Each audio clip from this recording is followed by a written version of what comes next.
Hello, welcome to crazy geos. আজকে আমি আলোচনা করব ক্লাস 4 অর্থাৎ যারা চতুর্থ শ্রেণীতে পড়ো তাদের জন্য প্রশ্নবিচিত্র 2026-এর আমাদের পরিবেশ বিষয়ের যে দ্বিতীয় পর্যায়ক্রমিক মূল্যায়ন তার যে 9 নম্বর স্কুল আছে অর্থাৎ বেলদা হিমাংশু শেখর প্রাথমিক বিদ্যালয় তার সমস্ত কোশ্চেনগুলো পুরো ভিডিওটার সঙ্গে তোমরা থেকো। প্রথমেই দেখে নাও একের দাগে যেসব কোশ্চেনগুলো আছে শূন্যস্থানের সঠিক উত্তরটি লিখতে বলেছে। একের দিকের কয়ে দেখো, সকালবেলা আমাদের ছায়া পড়ে ড্যাশ দিকে। সকালবেলা আমাদের ছায়া কোন দিকে পড়ে? পশ্চিম দিকে পড়ে, কারণ সূর্য পূর্ব দিকে থাকে, তার বিপরীত দিকে ছায়া পড়বে। শূন্যস্থান তাহলে পশ্চিম হবে। ক্ষয়ের দিকে দেখো, আমাদের দেশে একসময় ড্যাশ জঙ্গলে সিংহ আর চিতা একসঙ্গে থাকতো। আমাদের দেশে একসময় কোন জঙ্গলে? মধ্যপ্রদেশের জঙ্গলে। শূন্যস্থানে মধ্যপ্রদেশ বসবে। মধ্যপ্রদেশের জঙ্গলে সিংহ আর চিতাবাঘ, চিতা মানে চিতাবাঘ একসঙ্গে থাকতো। ঠিক আছে। গয়ের থেকে যে প্রশ্নটা আছে দেখে না, মানুষ একসময় হ্রদে বা জলাশয়ে ড্যাশ তৈরি করে থাকতো। হ্রদে বা জলাশয়ে কি তৈরি করে থাকতো মানুষ একসময়? ভেলা। ভেলা অর্থাৎ যেটা জলে ভাসে, এরকম ভাসমান নৌকার মতো। মানুষ একসময় হ্রদে বা জলাশয়ে ভেলা তৈরি করে থাকতো। ঘয়ের দিকে দেখো, রক্তাল্পতা রোগ প্রতিরোধ করে ড্যাশ। রক্তাল্পতা রোগ অর্থাৎ রক্তহীনতা যাকে বলা হয়, তা প্রতিরোধ করে কে? কুলেখাড়া, যাকে আমরা শ্বেত ফুলকা নামেও চিনি অনেকে। তার শূন্যস্থান লিখবে কে? রক্তাল্পতা রোগ প্রতিরোধ করে কুলেখাড়া লিখবে শূন্যস্থান। ঠিক আছে। এবার উমার দাগে দেখো, বাতাসে জলীয় বাষ্প বেশি থাকে ড্যাশ কালে। বাতাসে জলীয় বাষ্প কোন সময় বেশি থাকে? অর্থাৎ যে সময় বেশি বৃষ্টিপাত হয়। জলীয় বাষ্পে থাকলেই তো বেশি বৃষ্টিপাত হবে, অর্থাৎ বর্ষাকালে। তাহলে শূন্যস্থানে বসবে বর্ষাকাল। এবার চয়ের দাগে দেখো, ব্যথা নিরাময় করে ড্যাশ পাতার রস। ব্যথা নিরাময় করে কি? আদা হতে পারে বা নিশিন্দা পাতার রস হতে পারে। ঠিক আছে, যে কোনো একটা লিখবে, নিশিন্দাই লিখবে, নিশিন্দা পাতার রস। এবার ড্যাশ গতির ফলে দিন ও রাত্রি হয়। কোন গতির ফলে দিন রাত্রি হয়? আহ্নিক গতির ফলে দিন রাত্রি হয়। তাই তো আমরা জানি আহ্নিক গতির ফলে দিন রাত্রি হয়। আর ঋতু পরিবর্তন হয় কোন গতির ফলে? বার্ষিক গতির ফলে, মনে রাখবে। এবারে বৈকাজুর থেকে যে কোশ্চেনটা আছে দেখে নাও, ড্যাশের সাহায্যে মোবাইল ফোনে কথা বলা যায়। শূন্যস্থানে কি লিখবে? তরঙ্গ বা সিগন্যালের সাহায্যে মোবাইল ফোনে কথা বলা যায়। তো শূন্যস্থান তরঙ্গ লিখবে বা সিগন্যাল লিখবে। ঠিক আছে। এবারে দুইয়ের দাগে যে সমস্ত প্রশ্নগুলো আছে দেখে নাও, সঠিক উত্তরের তলায় দাগ দিতে বলেছি, অর্থাৎ মাল্টিপল চয়েস কোশ্চেন। সঠিক অপশানটা দাগ দিতে হবে। দুইয়ের দাগের কয়ে দেখে নাও, মুগা রেশম মদ পাওয়া যায় কোথায়? মুগা রেশম মদ বিখ্যাত আসামে।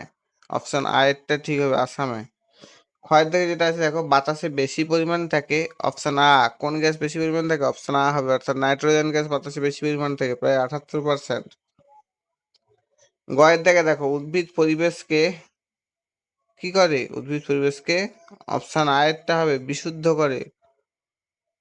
ঘয়ের দিকে যেটা আছে দেখো, জৈব আবর্জনা হলো ড্যাশ বা জৈব আবর্জনা কোন অপশনটা হবে? জৈব আবর্জনা হলো এখানকার মধ্যে হর্ষইটা হবে, হর্ষইর অপশনটা। তরকারির খোসা একটা জৈব আবর্জনার উদাহরণ। উমার দাগে দেখো, সর্দি কাশির উপশমে কোনটা হবে? সর্দি কাশির উপশমে কি ব্যবহার করা হয়? তুলসী থাকলে হতো, এখানে আছে যেহেতু বাসক আছে, অপশন অটটা তাই হবে, বাসক হবে। তুলসী থাকলেও হতে পারে। ঠিক আছে। চয়ের দাগে যেটা আছে দেখো, সূর্য থেকে দূরত্ব অনুসারে পঞ্চম গ্রহ হলো কোনটা?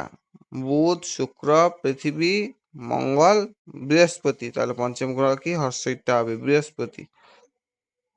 এবারে কোন জিনিসটা দিয়ে তৈরি হয় নানা রকম মূর্তি? হলো ডোকরা। কোন জিনিসটা দিয়ে তৈরি নানা রকম মূর্তি? হলো ডোকরা। ডোকরার মূর্তি কিসের তৈরি হয়? পিতলের তৈরি হয়। অপশন আয়েরটা হবে তাহলে সঠিক, পিতলের দিয়ে তৈরি নানা রকম মূর্তি হলো ডোকরা। বোরকা জোটটা যেটা আছে দেখে নাও, সিঙ্কোনা গাছের কোন অংশ ওষুধ রূপে ব্যবহৃত হয়? সিঙ্কোনা গাছের ছাল। অপশন আয়েরটা হবে, ছাল ঔষধ রূপে ব্যবহৃত হয়। ঠিক আছে। এবারে তিনের দিকে যে প্রশ্নগুলো আছে দেখে নাও, ভুল সংশোধন করে বাক্যটি লিখতে বলেছে। কয়ের দাগে দেখো, টুল হলো ছোট ও সাধারণ যন্ত্রপাতি, অথবা টুল নয় মেশিন হলো মাঝারি যন্ত্রপাতি।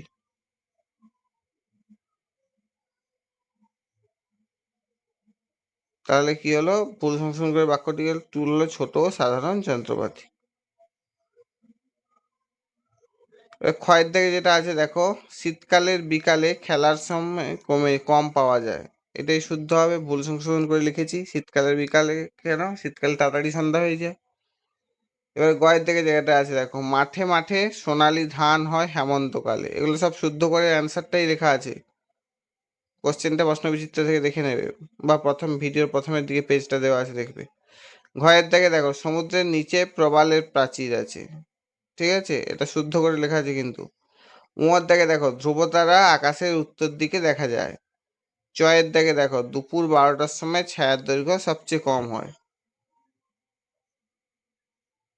এইখানে দেখো তিনের দিকে যেগুলো আছে, টুল হলো মাঝারি যন্ত্রপাতি। শীতকালে বিকালে খেলার সময় বেশি পাওয়া যায়, এটা ভুল। খেলার সময় কম পাওয়া যায় কারণ তাড়াতাড়ি সন্ধ্যা হয়ে যায়। মাঠে মাঠে সোনালী ধান হয় শরৎকালে। শরৎকালে ওটা হবে না, হেমন্তকালে হবে। ঘয়েরটা দেখো, সমুদ্রের নিচে শ্যাওলার প্রাচীর আছে। শ্যাওলার কোনো প্রাচীর হয় না, সমুদ্রের নিচে প্রবাল প্রাচীর হবে। ধ্রুবতারা আকাশের পশ্চিম দিকে দেখা যায়, ধ্রুবতারা আকাশের উত্তর দিকে দেখা যায় হবে। দুপুর 12টার সময় ছায়ার দৈর্ঘ্য সবচেয়ে বেশি, ছায়ার দৈর্ঘ্য সবচেয়ে কম হয় দুপুর 12টার সময়, কারণ সূর্য মাথার উপরে থাকে, লম্বাভাবে কিরণ দেয়। এই তিনটা থেকে এই কোশ্চেনগুলোর অ্যান্সার ওইখানে করা আছে, ঠিক আছে। এবারে দেখো চারের দিকে যে প্রশ্নগুলো আছে দেখে নাও। বেমানান শব্দ হচ্ছে দাগ দাও এবং কেন তা বেমানান তা লিখতে বলেছে।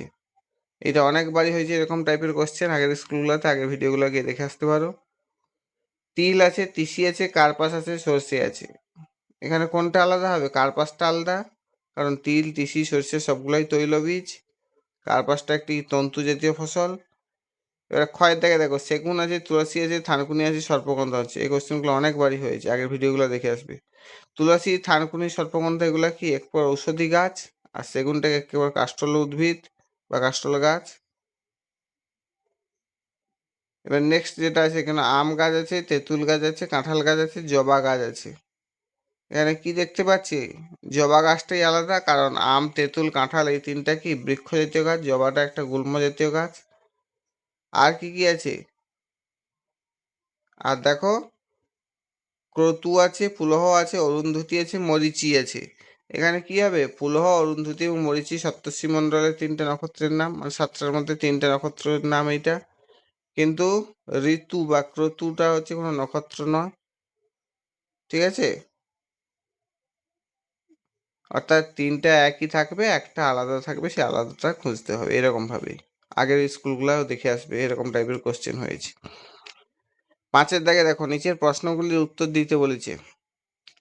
কয়ের দাগে দেখো, আর্যভট্ট কোন দেশের মানুষ? তিনি কতদিন আগে কিভাবে দিন রাত হয় জানতেন? তার উত্তরটা দেখে নাও। আর্যভট্টের একটা পাশে ছবি দেওয়া আছে দেখো। আর্যভট্ট ভারতের মানুষ ছিলেন। আজ থেকে প্রায় 1500 বছর আগে তিনি জানতেন যে পৃথিবী নিজের চারিদিকে ঘোরে বলেই দিন ও রাত হয়, ঠিক আছে। এবারে ক্ষয়ের দিকে যে প্রশ্নটা আছে এখানে, আগুন আবিষ্কারের পর মানুষ কি সুবিধা পেল? কি সুবিধা পেলো? পাশে একটা ছবি দেওয়া আছে দেখো। আগুন আবিষ্কারের ফলে মানুষের বিভিন্ন সুবিধা পেয়েছিল, যেমন কাঁচা মাংস পুড়িয়ে নরম ও সুস্বাদু করে খেতে শুরু করলো। ওই দেখো, মাছকে পুড়িয়ে আগুনে খাচ্ছে, অথবা মাংসকে পুড়িয়ে খায়। এবারে কি 2 নম্বর, শীতের হাত থেকে বাঁচার জন্য আগুনের তাপ ব্যবহার করতে লাগলো। ওই একদম এ পাশের ছবিটা দেখো, এখনো আমরা করি, শীতকালে আগুন জ্বালিয়ে আগুন পোহাই। 3 নম্বর, কি হিংস্র বন্যপশুর আক্রমণ থেকে আত্মরক্ষা করার জন্য গুহার মুখে আগুন জ্বালিয়ে রাখতো। বন্যপশুকে কি হয়? আগুন জ্বালিয়ে রাখলে বন্যপশুরা ভয় পায়, সহজে আসে না গুহার কাছে, এই জন্য বন্যপশুর আক্রমণ। এখনো আমরা করে থাকি, ষাঁড় তাড়ানোর সময় অনেক সময় আগুন জ্বালিয়ে তাড়াই, বা হনুমান তাড়ানোর সময় আগুন বা বোম এটসেট্রা দিয়ে তাড়াই না। ওটা কি জন্য তাড়াই? আগুনকে ওরা ভয় পায় বলে। যে কোনো বন্য পশুই ভয় পায়, ঠিক আছে। এগুলোই হচ্ছে কারণ, পয়েন্ট করে দেওয়া আছে দেখবে। এবারে গয়ের দাগে যে প্রশ্নটা আছে দেখে নাও। প্রদত্ত শিল্পগুলি কোন জেলায় বিখ্যাত? একটি জায়গার নাম লিখবে, মানে প্রদত্ত শিল্পগুলা কোন জায়গায় বিখ্যাত সেরকম একটা করে জায়গার নাম লিখতে বলেছে। কি কি দেওয়া আছে? গালা শিল্প ফসল দেওয়া আছে দেখো। জায়গার নাম কি? ঝালদা। অ্যান্সারটা দেওয়া আছে দেখো, জেলা কোন জেলায়? পুরুলিয়া জেলার ঝালদা গালা শিল্পের জন্য বিখ্যাত। 2 নম্বরে কিটা দেওয়া আছে? রেশম শিল্প দেওয়া আছে। রেশম শিল্প কোথায় বিখ্যাত? সুজাপুর। কোন জেলায় অবস্থিত? মালদা জেলায়, দেখবে। 3 নম্বরে দেখবো মৃৎশিল্প। মৃৎশিল্প কোথায় বিখ্যাত? কৃষ্ণনগর এর ঘূর্ণিতে। কোন জেলায় অবস্থিত? নদিয়া জেলার কৃষ্ণনগর, নদিয়া জেলায় অবস্থিত।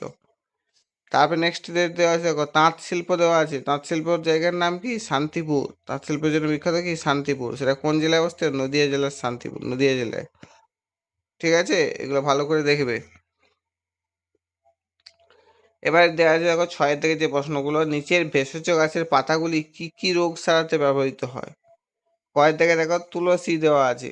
তুলসী কি গাছ? একটু আগে বলেছিলাম, সর্দি কাশি, বাসকও যেমন ব্যবহৃত হয় তেমনি তুলসীও ব্যবহৃত হয়। সর্দি কাশি এবং গলা ব্যথার চিকিৎসায় ব্যবহৃত হয়। ঠিক আছে। ক্ষয়ের থেকে যেটা আছে দেখো থানকুনি, একটু আগেই করেছো, পেটের অসুখ যেমন আমাশয় এবং হজম শক্তি বৃদ্ধিতে কার্যকরী থানকুনি।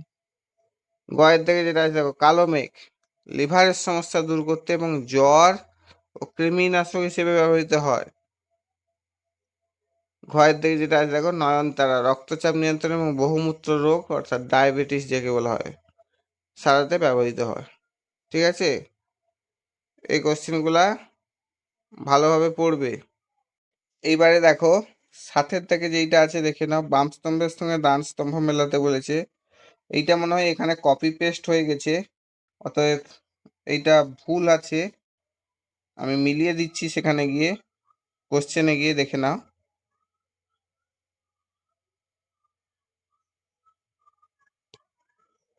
এই যে দেখো সাতের দাগে যেটা দেওয়া আছে দেখো, কয়ে দেখো বাম স্তম্ভে ব্রোঞ্জ দেওয়া আছে। ব্রোঞ্জ কি থেকে তৈরি হয়? তামা ও টিন মিশিয়ে ব্রোঞ্জ তৈরি হয়। এবারে সপ্তর্ষি মণ্ডল কিরকম দেখতে? সপ্তর্ষি মণ্ডল প্রশ্ন চিহ্নের মতো দেখতে হবে। 3 নম্বরটার সঙ্গে মিলছে ক্ষয়ের দাগে। এবারে গয়ের দাগে দেখো দূরবীন। দূরবীন কে আবিষ্কার করেন? গ্যালিলিও আবিষ্কার করেন দূরবীন। এবারে ঘয়ের দাগে দেখো মহাকাশচারী প্রথম প্রাণী কে হবে? 2 নম্বরটার সঙ্গে মিলছে, লাইকা নামক কুকুর বা লাইকা। ঠিক আছে, এবারে 8-এর দাগের প্রশ্নগুলো দেখে নেই চলো।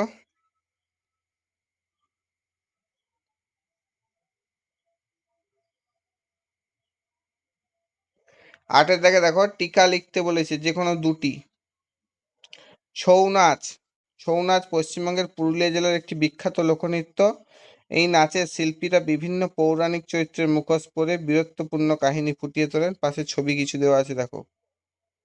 এটি মূলত একটি মুখোশ নৃত্য এবং এটি একটি ইউনেস্কোর সংস্কৃতি ঐতিহ্যের মর্যাদা পেয়েছে। ঠিক আছে, বা ইউনেস্কো হেরিটেজ সাইটে এটা নাম লেখা হয়েছে।